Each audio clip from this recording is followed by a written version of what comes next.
Whoa! I finished two books today, and the second one was the Rime of the Ancient Mariner. And it's unbelievable to me that I've been an Iron Maiden fan since I was a kid, and I've never read this poem.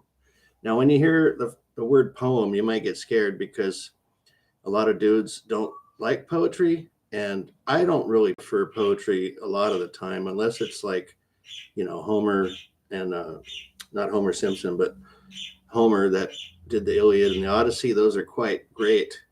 But I've read other poetry that's supposed to be great, and I ended up hating a lot of it. So, um, what's odd about this is the people that complained about the this poem when it first came out was that it was difficult to read. Now, this translation I felt was very good and easy to read, and not a lot of ancient words in it. It was typical, regular, everyday English. It seemed like to me, and there's a lot of reasons to read this. And if you're not a reader, I got paint all over my hands. I've been working in the yard, but so forgive my awful dastardly appearance on my hands. Um, if you're not a reader, there's a lot of reasons I'm going to give you why you should read this.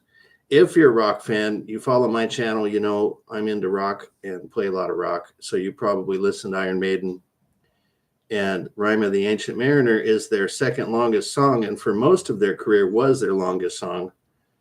And it was a same title, and many of the lyrics are directly taken from this book. So if you've had an interest about the story, that would be a good reason to read this. Another reason to read this is it's only 59 pages, this version, from front to back.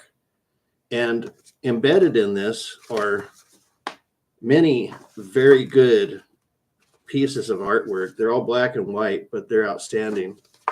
And they make the phrases of this not fill up a full page. So you can literally mow this down in less than an hour, which is what I did.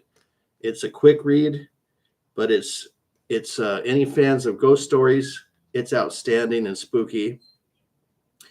Anybody that's has a belief of redemption would like this, because the ancient mariner has to atone for his sin. I won't tell you what it is.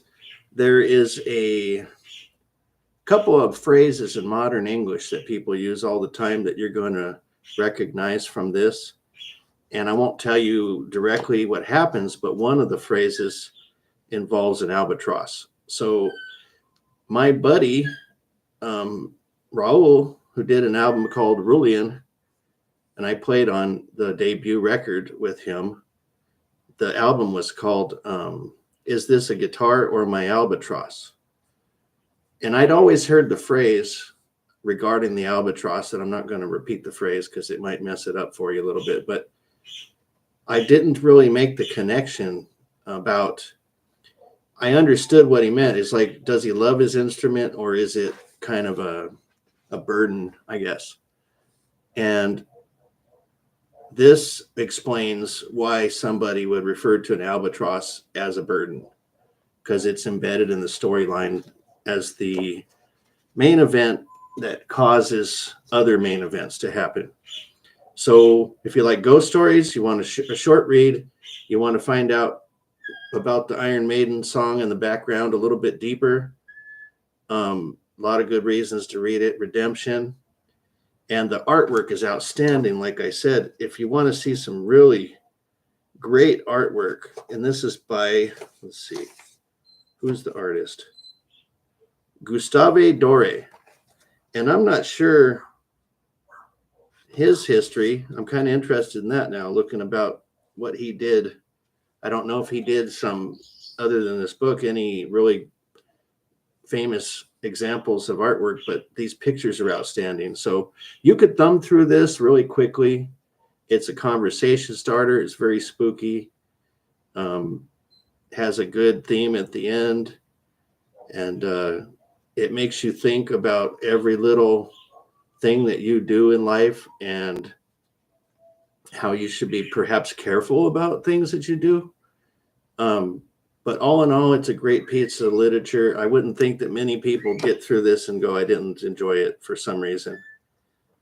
I mean, the pictures alone make it worth the small price it is on Amazon or wherever you can find this version of it. It's very good. And I also wonder if there's other illustrated versions of this, perhaps, that maybe they colorized or used a different set of pictures. I'd be interested to see those too. Now, the backstory on this is, if you look at the wiki for this, I had read the journals of Captain Cook, and they went to the Arctic Circle in their ship, and it was quite a hellish trip. And some people claim that this is part of the background of this poem, that perhaps the story of Captain Cook's journals kind of got turned into this. But there's a lot of other theories about where this came from. So that was kind of interesting too, reading about the backstory of how it was developed, and possibly developed, I guess, because it didn't seem like there was a definitive answer about how it was developed. But nonetheless, I super enjoyed it, got through it in less than an hour, and it was just really, really good.